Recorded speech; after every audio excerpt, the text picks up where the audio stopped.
Oversight committee का गठन किया जाएगा। 4 हफ्तों के अंदर अपनी जांच को पूरा करेंगे। जब तक ये जांच पूरी नहीं हो जाती तब तक भारतीय कुश्ती संघ के अध्यक्ष अपने आप को स्टेप असाइड करेंगे, दैनिक कार्यकलाप से अलग रखेंगे।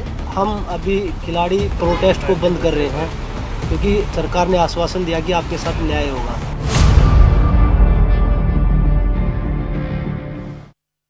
कोई सहता गया, कोई जुल्म ढहाता गया। दोनों बराबर के मुजरिम हैं। एक ने जुल्म किया क्यों और दूसरे ने जुल्म सहा क्यों। नमस्कार, मैं हूं विजय त्रिवेदी और आप देख रहे हैं हमारी खास सीरीज हेड्स एंड टेल्स। क्या कभी आपने इस बात पर गौर किया है कि विश्व की 15% से ज्यादा आबादी वाला देश आखिर ओलंपिक जैसे बड़े इवेंट में फेल कैसे हो जाता है। एक और जहां 30 लाख आबादी वाला जमाइका 8 से 10 मेडल लाता है तो वहीं भारत 2-3 पदकों के लिए संघर्ष करता है। आखिर इसकी हकीकत क्या है? क्योंकि टैलेंट की तो यहाँ कोई कमी नहीं है, कमी है तो खेल संघों की। तभी तो बार बार आवाज उठती है, लेकिन सुनने वाले शायद कान बंद करके बैठे रहते हैं। एक ओवरसाइट कमेटी का गठन किया जाएगा। 4 हफ्तों के अंदर अपनी जांच को पूरा करेंगे। जब तक ये जांच पूरी नहीं हो जाती तब तक भारतीय कुश्ती संघ के अध्यक्ष अपने आप को स्टेप असाइड करेंगे, दैनिक कार्यकलाप से अलग रखेंगे। हम अभी खिलाड़ी प्रोटेस्ट को बंद कर रहे हैं क्योंकि सरकार ने आश्वासन दिया कि आपके साथ न्याय होगा।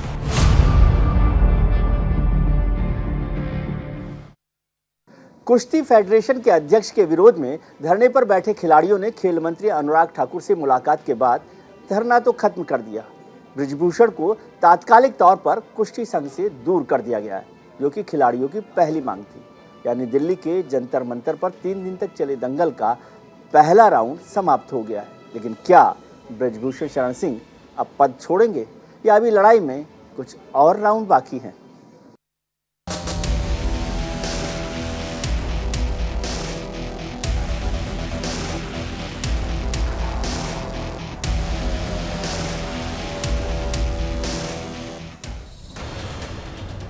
आखिरकार पहलवानों के संघर्ष का पहला राउंड खत्म हो गया।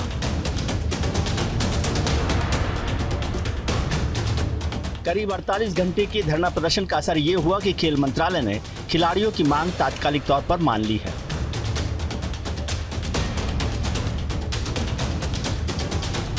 भारतीय कुश्ती महासंघ के खिलाफ चल रहा पहलवानों का धरना तीसरे दिन केंद्रीय खेल मंत्री के आश्वासन के बाद खत्म हो गया। भारतीय कुश्ती संघ के प्रमुख और बीजेपी सांसद बृजभूषण शरण सिंह पर तानाशाही और यौन शोषण का आरोप लगाते हुए देश के कई स्टार पहलवान पिछले 3 दिन से धरने पर बैठे थे। लेकिन शुक्रवार की रात पहलवानों ने अपनी मांग को लेकर दूसरी बार अनुराग ठाकुर के साथ बैठक की। यह बैठक करीब 7 घंटे चली। इसमें खिलाड़ियों ने एक बार फिर से अपना पक्ष रखा और 2 दिन की मैराथन बैठक का दूसरा राउंड खिलाड़ियों के पक्ष में गया। खेल मंत्री ने बृजभूषण शरण सिंह पर लगे आरोपों की जांच के लिए एक समिति बनाने की घोषणा की। यह समिति 4 सप्ताह में सभी आरोपों की जांच करेगी। तब तक के लिए बृजभूषण शरण सिंह को कुश्ती संघ से अलग रखा गया है। सिंह की पावर सीज कर दी गई है। जब तक जांच चलेगी तब तक कुश्ती संघ के कामकाज को भी कमेटी ही देखेगी। जो मांगे यहाँ पर रखी गई उस पर सबने आम सहमति बनाते हुए तय किया है कि एक ओवरसाइट कमेटी का गठन किया जाएगा। 4 haftoं के अंदर अपनी जांच को पूरा करेंगे। जो भी गंभीर आरोप किसी भी तरह के, चाहे फाइनेंशियल हो, सेक्सुअल हरासमेंट के हो या बाकी हो, जो भी कहेंगे इनके सबकी गहराई तक जाएंगे, जांच भी करेंगे और जो निर्णय बाकी करने की आवश्यकता होगी वो भी करने का काम करेंगे। खेल मंत्री के इसी आश्वासन के बाद खिलाड़ियों ने अपना धरना तो खत्म कर दिया, लेकिन उन्हें न्याय की उम्मीद के साथ डर भी है कि कहीं बृजभूषण शरण सिंह अपने रसूख का इस्तेमाल कर उन्हें परेशान ना करने लगें। ओलंपिक पदक विजेता बजरंग पूनिया ने कहा कि खेल मंत्री ने हमारी मांगों को सुना और उचित जांच का आश्वासन दिया। हमें उम्मीद है कि इस मामले की निष्पक्ष जांच होगी। तो हमने पूरा विश्वास है कि इसमें निष्पक्ष जांच होगी और जो खिलाड़ियों की सुरक्षा की बात है, चाहे वो किसी तरह की बात है कि वो मंत्री जी ने बोला कि वो हमारी जिम्मेवारी है। सभी को समझाया भी है, मंत्री जी ने आश्वासन दिया है कि हम आपके साथ हर कदम पे साथ खड़े हैं। इससे पहले इंडियन ओलंपिक संघ ने भी बृजभूषण शरण सिंह पर लगे आरोपों की जांच के लिए 7 सदस्यों वाली कमेटी के गठन की घोषणा की।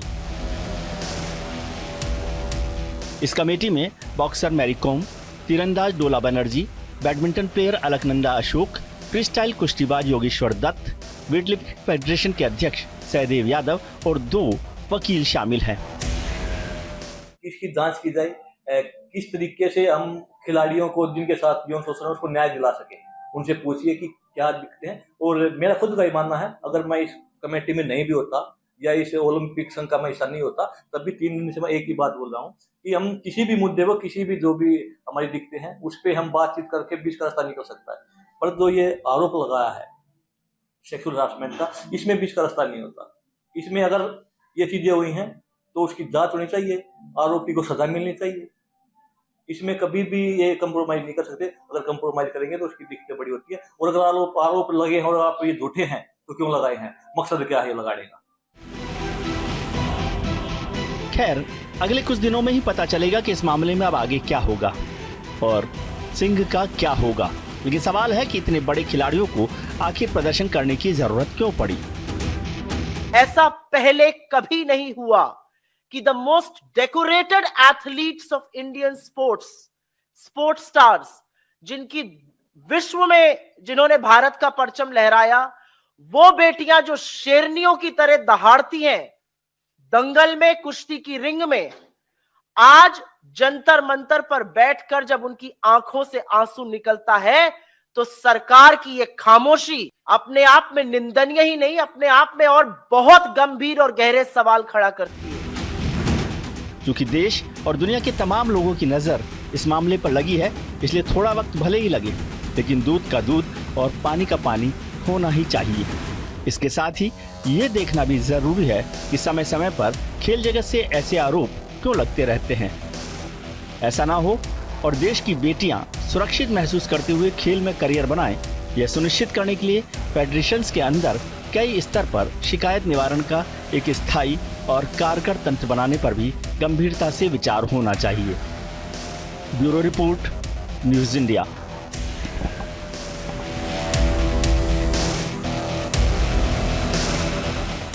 खेल और शोषण आज बहस का सबसे बड़ा मुद्दा है। जिला स्तर से लेकर अंतर्राष्ट्रीय स्तर तक पहुंचने के बीच का जो सफर होता है वो हर एक के लिए एक जैसा नहीं होता। टैलेंट और खेल अपनी जगह है, लेकिन शोषण से भी इनकार नहीं किया जा सकता। खुद स्पोर्ट्स अथॉरिटी ऑफ इंडिया मानता है, तो फिर जो पहलवान कह रहे हैं वो पूरी तरह सही ना भी हो लेकिन गलत हो, ऐसा कैसे हो सकता है? बृजभूषण शरण सिंह जी हैं, वैसी ही हरियाणा की फेडरेशन बना दी गई है। जो हमारी मांगे हैं वो हमने रखी है। ही नहीं हुआ, एक भी सामना कर दे तो मैं फांसी पर लटक जाऊं।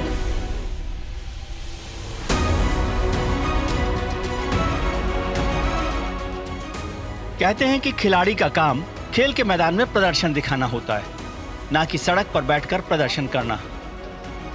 हाल के दिनों में जो दिल्ली के जंतर मंतर पर देखने को मिला, उसने खेल के नाम पर होने वाले खेल को उजागर कर दिया। एक ऐसा खेल जो भारत को पिछले 4 ओलंपिक से लगातार मेडल दिलाता रहा है।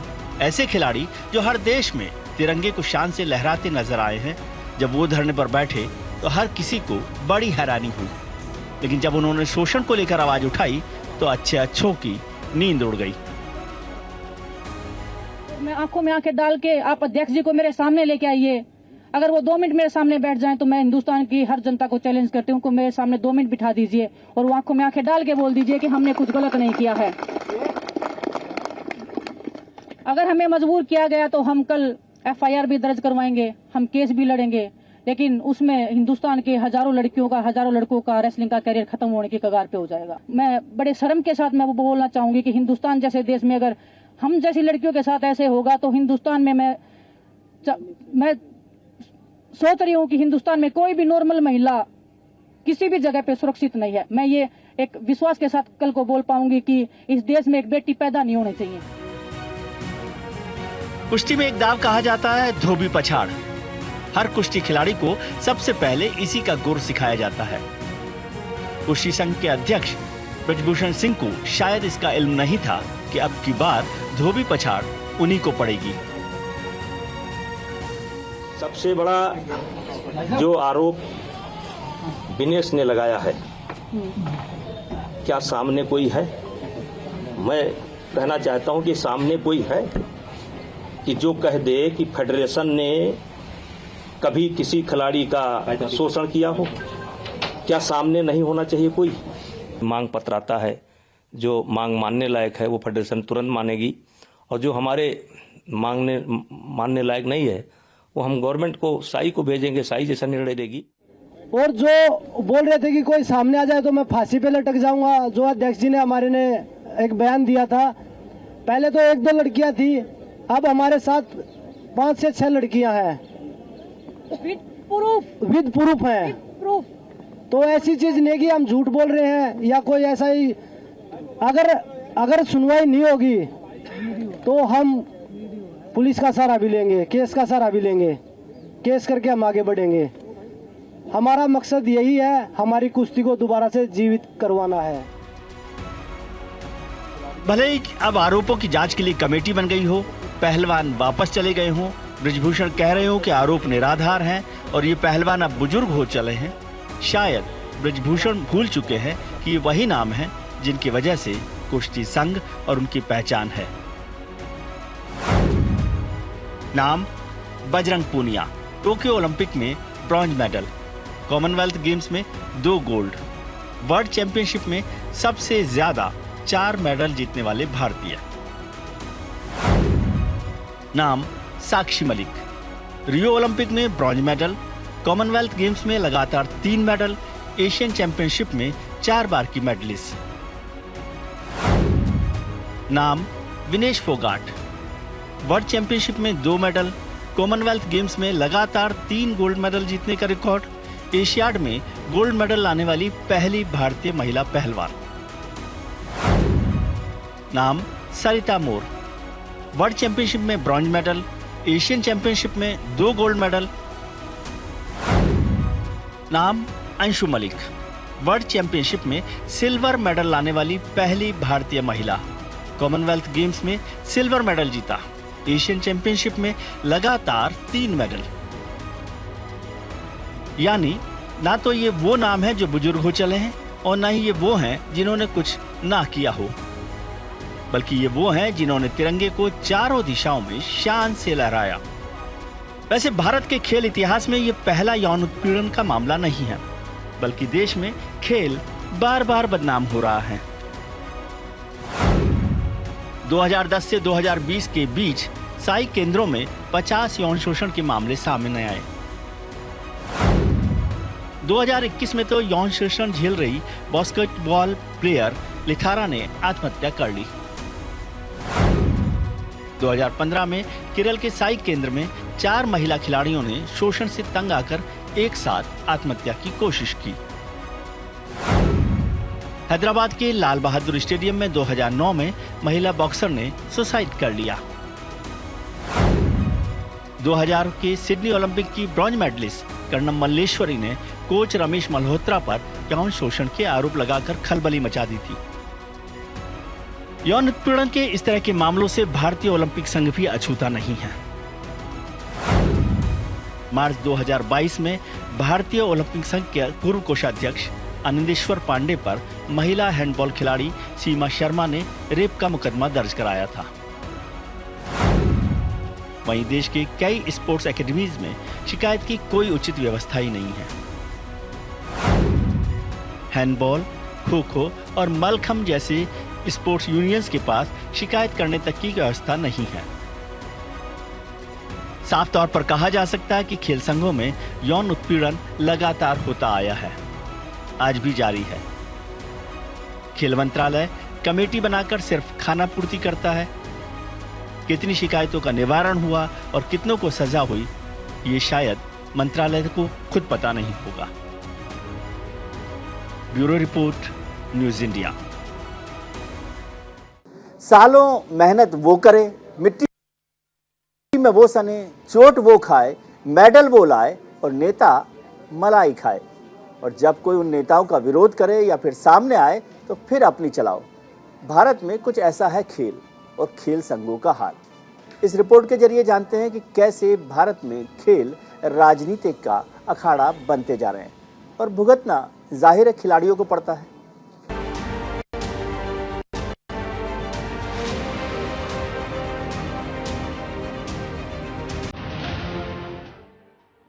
भारतीय कुश्ती महासंघ के अध्यक्ष और बीजेपी सांसद ब्रिजभूषण शरण सिंह सवालों के घेरे में हैं। देश के नामी पहलवान जो ओलंपिक से लेकर कॉमनवेल्थ खेलों में मेडल लेकर आए हैं, वो भारतीय कुश्ती महासंघ में कई गड़बड़ियों को लेकर आरोप लगा रहे हैं।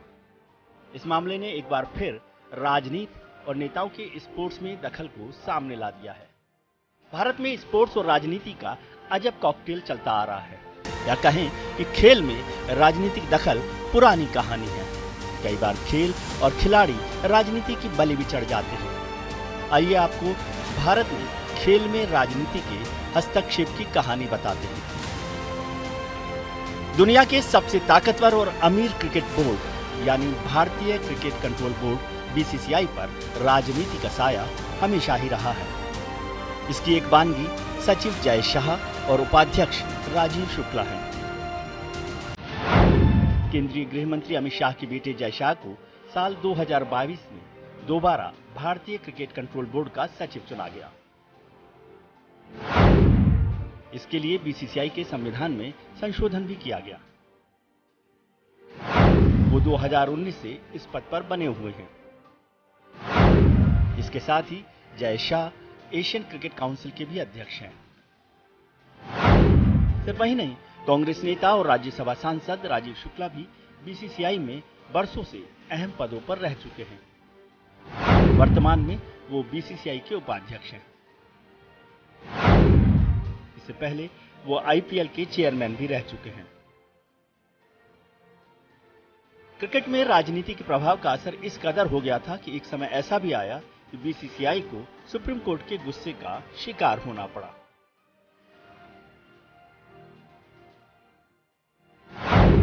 लोढ़ा कमेटी की सिफारिशों को नहीं मानने पर सुप्रीम कोर्ट ने बीसीसीआई के अध्यक्ष अनुराग ठाकुर और सचिव अजय शिरको को उनके पद से हटा दिया। इसके साथ ही सुप्रीम कोर्ट ने ठाकुर से पूछा कि उनके खिलाफ अदालत की अवमानना का मामला क्यों न चलाया जाए। साथ ही 2 साल तक बीसीसीआई को सुप्रीम कोर्ट की बनाई एडमिनिस्ट्रेटर्स की समिति ने चलाया। यह बात सिर्फ बीसीसीआई की नहीं है, बल्कि और भी ऐसे खेल हैं जो राजनीति के प्रभुत्व में चल रहे हैं। बैडमिंटन एसोसिएशन के अध्यक्ष असम के मुख्यमंत्री हिमंत बिस्वा शर्मा हैं। तीरंदाजी एसोसिएशन के अध्यक्ष केंद्रीय मंत्री अर्जुन मुंडा हैं। हरियाणा ओलंपिक एसोसिएशन के अध्यक्ष इनेलो नेता अभय चौटाला हैं। जूडो फेडरेशन के अध्यक्ष कांग्रेस के नेता प्रताप सिंह बाजवा हैं। भारतीय फुटबॉल संघ के अध्यक्ष बीजेपी नेता कल्याण चौबे हैं। तलवारबाजी एसोसिएशन के अध्यक्ष नोएडा से भारतीय जनता पार्टी के विधायक पंकज सिंह हैं। हैंडबॉल फेडरेशन के अध्यक्ष जेजेपी के नेता दिग्विजय चौटाला हैं।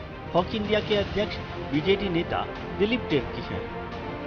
राष्ट्रीय राइफल संघ के अध्यक्ष अमरिंदर सिंह के बेटे रणिंदर सिंह हैं। भारतीय नेटबॉल संघ के कमान भारतीय जनता पार्टी के नेता बागीश पाठक के हाथों में है। वहीं टेनिस एसोसिएशन की बागडोर बीजेपी सांसद अनिल जैन संभाल रहे हैं। वॉलीबॉल फेडरेशन की बागडोर बीजेपी सांसद अच्युत सामंत के पास है। राजनीति और खेल के इस मिक्सअप का असर अगर सबसे ज्यादा किसी पर पड़ता है तो वो है खिलाड़ी, क्योंकि खिलाड़ी के पास तो एक ही विकल्प है, खेल, जबकि राजनेताओं के लिए जुआ। ऐसा कई बार हुआ है जब भ्रष्टाचार या फिर अन्य आरोपों के चलते खेल बदनाम हुआ है।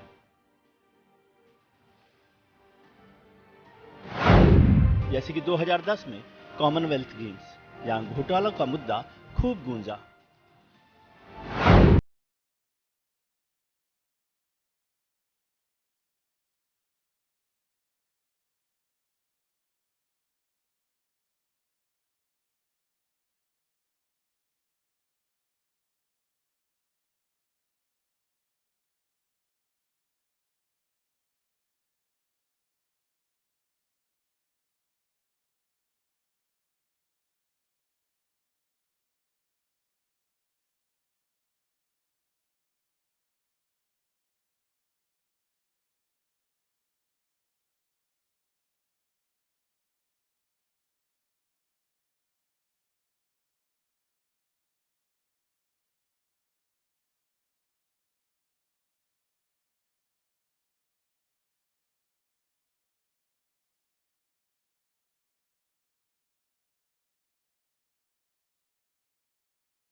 सुप्रीम कोर्ट ने एक कमेटी ऑफ एडमिनिस्ट्रेटर्स का गठन किया, तब जाकर कहीं भारत से निलंबन हटा।